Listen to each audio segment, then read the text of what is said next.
Cairo, Seattle. It's time to get schooled with the professor, John Clayton.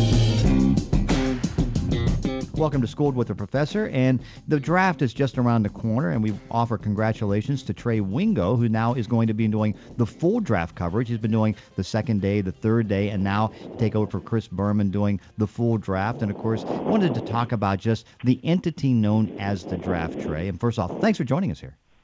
Well, John, thank you, and always a pleasure to be with you, my man. Okay, so as time has grown and you've been part of it, the property known as the draft for television, how big has it gotten? Well, the only way to sum that up is the only things that will beat the number or the rating of the draft day one on ESPN will be college football games and Monday Night Football.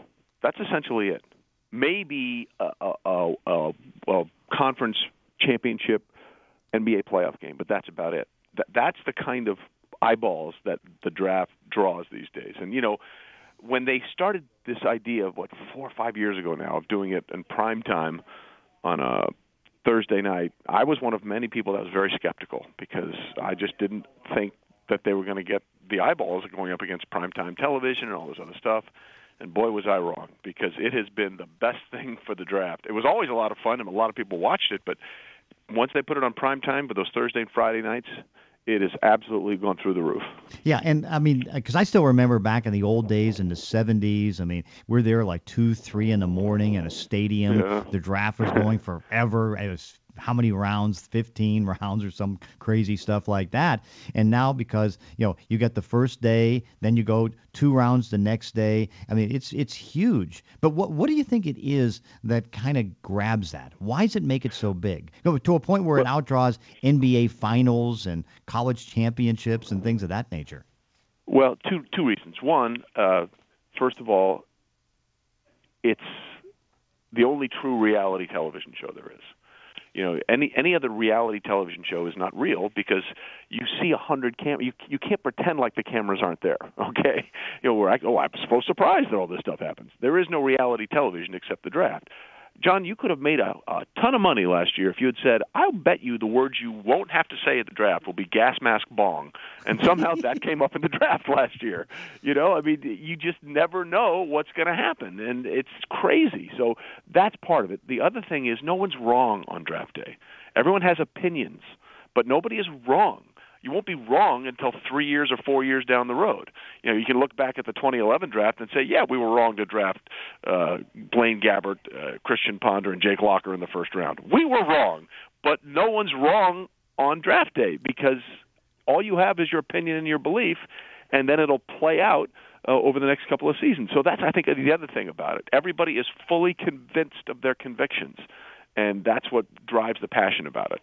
Yeah, and it's I know just from watching it grow through the years, it's so much fun, and there's just so much craziness. Now, it's different that they're moving the venues because, I mean, you know how it was in either Radio City Music Hall or Madison Square Garden. I mean, you had the Jet fans. They were all yelling at just about everything that was Jet-related, and you'd have barbs going back and forth. So it's a little bit different now. And, of course, the venues are so – we're going to be outside when we do this, Trey. We're going to be outside at night. We don't know what the weather's going to be. Well, I can almost guarantee you it won't be nowhere as bad or anywhere near as bad as what Day 3 in Chicago was last year, which was 38 degrees, sideways, rain and wind. That was just the worst. So I'm fairly confident, and I'm sitting here at the NFL Live Pod with my producer, Jason Vita, who assures me that the weather in Philadelphia will be just grand. He's a Philadelphia native, so this is his. So if it isn't, it's on him, and he's going to have to find another job. Yeah, I mean, do you like what they're doing now with the draft and kind of getting the fans more involved? Oh, I think it's great. I mean, I think that Day 3 I think they had over 100,000 people out in Grant Park through the experience. The first time was in Chicago, and I think they're counting or expecting well over 200,000 to be in Philadelphia for this thing. So it's great, and I think the idea of moving the draft around is brilliant. As much as I love being in Radio City and doing all that stuff, taking this place where you have these outdoor venues where you can set up this whole village about the draft is just tremendous. And the idea, I think, that we may be in Dallas next year and maybe in L.A., it gives everybody a chance to experience what has been sort of the sole propriety of Jets, Giants, and a couple of the Northeast fans, to come and feel the experience. It puts a whole new vibe onto the thing. It's really great. Aside from the crazy weather on the third day of the draft, what did you experience as far as some of the crazy stuff in Chicago with the time they finally moved it around? Just crazy things that have been, because I still remember being on the TV set in the morning and we're all just freezing and having to put gloves on and all that, heaters and whatever. What kind of craziness did you see in the Chicago stuff? Oh, well, the fans were just great. I mean, Grant Park, Thursday and Friday night was lit up with tons of people. The energy you get by having it in a place where more people can sort of be around it is just wonderful. I mean, like even inside in the Chicago in the auditorium on Thursday and Friday nights, I mean, the fans were right there next to you. They were right. There was no buffer zone, no safety bubble.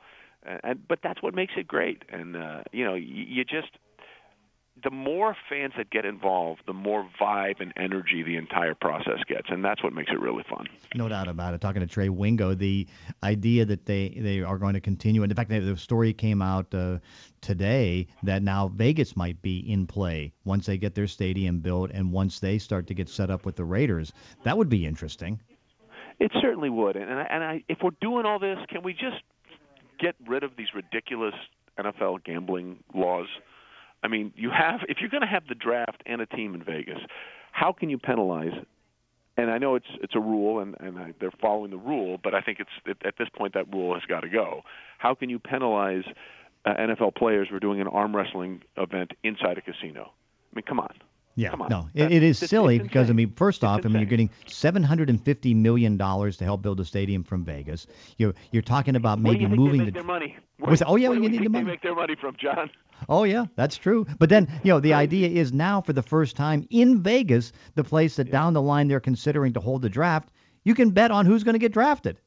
That's exactly right. I mean, it's like, come on, man. Just let's just be honest about it. Hey, why do we set the line? Why do we have an injury report? Because people like to see what the odds are, cast a little wager. Exactly right. That's exactly right. I mean, the only reason that the injury report is out there is so Vegas can set the line. Mm-hmm. Why? What are there? I mean, like, Scotty Bowman, the great Red Wings coach, all the time used to call every injury as an upper or lower body injury because he didn't want to give away what might be wrong with one of his players. But in the NFL, you have to say this guy's got a toe, this guy's got a shoulder, this guy's got a knee. It's all sort of comes together. Remember when Bill Belichick, like 5-6 years ago, all he would put out was leg.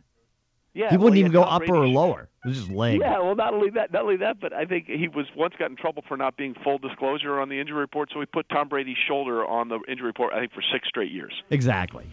I mean, that's just amazing. What some of the fun things that you've witnessed while broadcasting during the draft? What some of the crazy stuff that you've been around?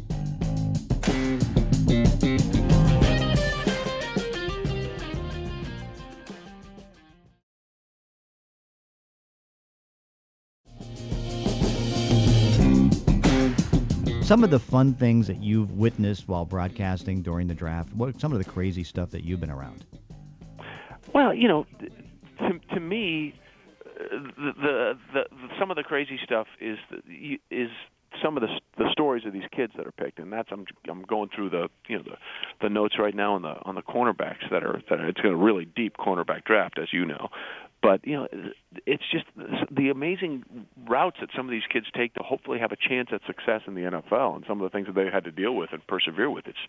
It's just amazing. And then the other thing is there's always somebody that does something that you have no idea what they're talking about, and you have no idea why they did this. And I'm really curious to see what happens with the Browns this year, because this is the 4th time in 6 years and the 5th time in the last 11 that they've had 2 first-round picks. They're 1 for 8 on the previous 4, okay? In 2007, they took Joe Thomas, home run. They took Brady Quinn, strikeout. In 2012, they took Trent Richardson and Brandon Whedon, strikeout, strikeout. In 2014, they took Justin Gilbert and Johnny Manziel, strikeout, strikeout. And in 2015, they took Danny Shelton and Cam Irving. Both are still on the team and both are playing, but I wouldn't say either one of them is anywhere near a star player in the NFL. So they've had 8 opportunities over the last 11 years to get big-time home run hitters for them, and they got 1 out of 8. Yeah. And now we hear tell that there's a little rift within the office because from what I know of Hugh Jackson, I don't think he wants to take a quarterback number 1. I don't think he's totally fond of all the quarterbacks, although at some point he'll probably have to draft one. But the analytics people, some now are thinking about taking Mitchell Trubisky at number 1, which, of course, Myles Garrett may not want to do Mike and Mike, but he's a pretty freakish athlete that probably deserves to be the number 1 pick in the draft. Well, he is. There's no question he's a freakish athlete. But, I will say, first of all, it's not surprising that there's the schism, for lack of a better word, in Cleveland. Like I said, this has been their M.O., ever since they came back into the league. The other thing about Garrett, which is really interesting, is that, look, he has everything you want, every athletic skill you could possibly imagine. He's built like a Greek god. But then you watch some of the tape, and he had 8.5 sacks last year. 4.5 came against the University of Texas San Antonio. Not exactly the biggest competition that he faced in the SEC. And you wonder sometimes, with all this freakish athletic ability, and it's not just the sacks, it's run stuffing and anchoring the edge and all that kind of stuff. Why aren't we flashing more? Why aren't we seeing more of that kind of output from Myles Garrett? Because he certainly has all the tools to do it. And it makes you wonder a little bit. And you can put in tape and you can see him do some great things, and then you can put in tape and see him do some things where it doesn't look like he's even participating. And some of that can be maybe I don't want to get hurt, and because I have but at the end of the day, either you play football or you don't play football. And I think there are some questions about whether or not we're going to see a consistent level of effort from him. And I think that's a fair point to make. Well, that's the one thing, too, when it sounds to me like a guy that went first a couple of years ago, Jadeveon Clowney, because there was questions about his interest in playing in college because he seemed to be more worried about making the money, and he got off with many injuries and slow starts. Now, last year he came on and had a phenomenal season, and so it looked like it justified being the first pick, but there may be a comparison with him. No, you're right. In fact, we were sitting down in our pre-draft meeting with John Gruden this week in Tampa, and I asked him that very question. And John's response was very interesting, and we'll get into this obviously in day 1 of the draft when the Browns are on the clock. Is that the difference in Gruden's eyes was that he saw Clowney not wanting to get hurt, and that's why he didn't do it. In Garrett, he sees him just not trying. And for him, that was a delineation, and we'll have a bigger discussion about that when the draft rolls around. But that was the first thing I brought up with John, and he said, "Well, there's a difference in his eye, and he'll explain it more in the draft." But he sees them as not doing things for different reasons, which I thought was interesting. Yeah, very interesting. The other interesting part about this draft is it's a very good defensive draft, really good for cornerbacks, safeties, edge rushers. But the weird part about it, maybe with Garrett aside, at the top of the draft, they don't necessarily project to be longtime Pro Bowl players. I mean, it seems to be, very good players, short-time starters, but are there stars on the defensive side? Maybe Adams at LSU at safety, but, it's not as strong at the top as you would imagine. No, you're right. And like, for example, you look at Malik Hooker and Marshawn Lattimore at Ohio State, they're basically both one-year wonders, that have just come on and are just still learning how to play. Now, the thing about Hooker that you like so much is you see his ball skills and you see the ability to get a turnover, and that limits maybe you steal a possession in a game. But Jamal Adams, my God, that guy will just run through you. I mean, he might be the surest tackler in the draft. I mean, you put on his tape and you never see anything that makes you go, I don't know.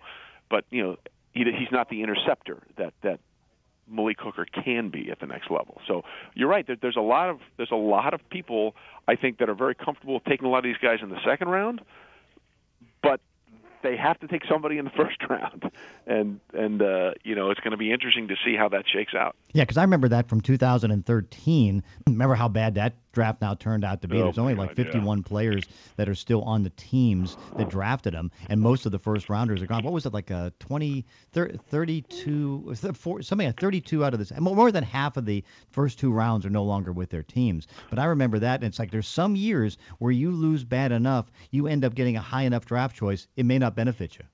Well, it's funny. We were talking about the Browns in 2013 with the 6th overall pick. They took Barkevious Mingo, who is no longer on their team.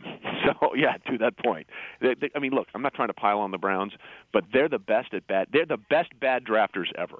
They're the 27 Yankees of bad drafting. That's how bad. They're so bad they're good at it. That's how bad the Browns have been. Well, where they screwed up is that they should have followed the movie. They just have Kevin Costner do the drafting. He came out of it well. It couldn't have been worse, honestly. I mean, if you really think about it, it couldn't have been worse.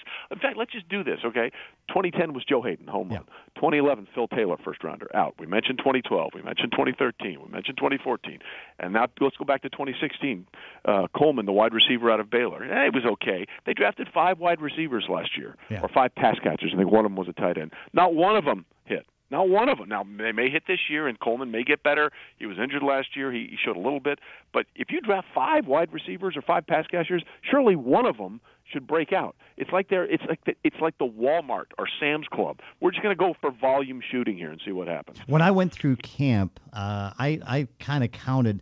I thought maybe 3 of the 14 players that they drafted had a chance to be good NFL players. By the end of the season, it looked like there was only 3, and I might be stretching to get 3. Yeah, it's crazy. Well, and then, let's not forget they've passed on how many quarterbacks now? They passed on Ben Roethlisberger. They passed on Carson Wentz.